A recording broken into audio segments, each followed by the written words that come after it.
কয়েকদিনের ভারী বর্ষণে নারায়ণগঞ্জের রূপগঞ্জের কাঞ্চন পৌরসভার দুটি ওয়ার্ডের ৭টি গ্রামের মানুষের জীবন এখন অনেকটা স্থবির।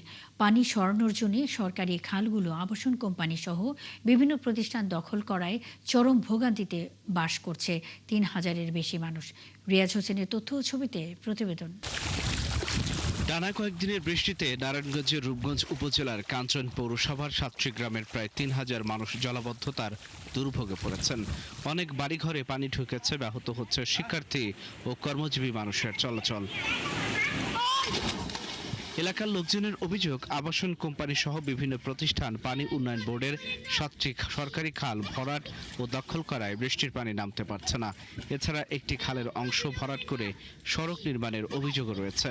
৪-৫টা কোম্পানি আছে যারা বালু ভরাট করে রাখছে, এক কোম্পানি আরেক কোম্পানির দোষে, আরেক কোম্পানি আরেক কোম্পানির দোষে। এই যে কোম্পানি যে বালু ফেলায় উঁচা করে দিয়ে দিছে, এই উঁচা করা তো আমার সমস্যাটা এইটা এরা বিরুদ্ধে করতে পারে না। এই সমস্যাটা তো সমাধান করে দেয়, তাহলে তো আমার কোনো সমস্যা হয় না। এই এলাকার অনেক মহিলা আছে সাবান ফিটি দিয়ে কাজ করে, এরা 3বার যায় 3বার আসে বাসাত, আইতে আইতে ভাড়ার মধ্যে গা হয়ে যায়। ভারতের নাঙ্গর একটু সাহায্য করলে ভালো না, রাস্তাঘাটে দিতে বললা এটা আমরা চাইতেছি, আমরা আর কিছু চাউন লাগে না। এ ব্যাপারে কাঞ্চন পৌর প্রশাসক জানান, একাধিক আবাসন কোম্পানির বিরুদ্ধে খাল ভরাটের অভিযোগ পেয়েছেন। বিষয়টি তদন্ত করে দ্রুতই ব্যবস্থা নেওয়া হবে।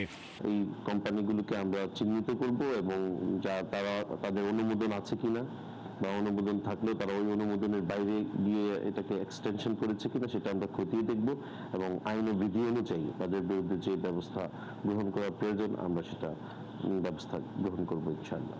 পানি উন্নয়ন বোর্ডের নির্বাহী প্রকৌশলী জানান, সরকারের নির্দেশ অনুযায়ী খালগুলো দখলমুক্ত করতে কাজ করা হচ্ছে। 2 বছরের মধ্যে দখল হওয়া খালগুলো উদ্ধার করার আশা প্রকাশ করেন তিনি। তারা খালে প্রতিনিয়ত ময়লা ফেলে বা খালে যখন ময়লাগুলো ফেলা হয় বা খালগুলো দখল করা হয় তখন খালগুলো কিন্তু তার প্রবাহটা ঠিকমতো হয় না।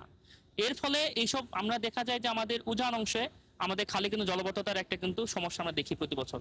তো আমরা সেইগুলো নিয়ে এবার এবছর কাজ করেছি, সংস্কারমূলক কাজ করেছি এবং আগামী বছরের মধ্যে আশা করছি আমরা রূপগঞ্জ উপজেলায় আমরা প্রায় 25 কিলোমিটার খাল আমরা খনন করতে সক্ষম হব। এলাকাবাসীর দাবি, দখল হওয়া 7টি খাল দ্রুত উদ্ধার ও পুনঃখনন করে স্থায়ীভাবে জলাবদ্ধতার সমাধান করা হোক। আল ইমরান, ৭১।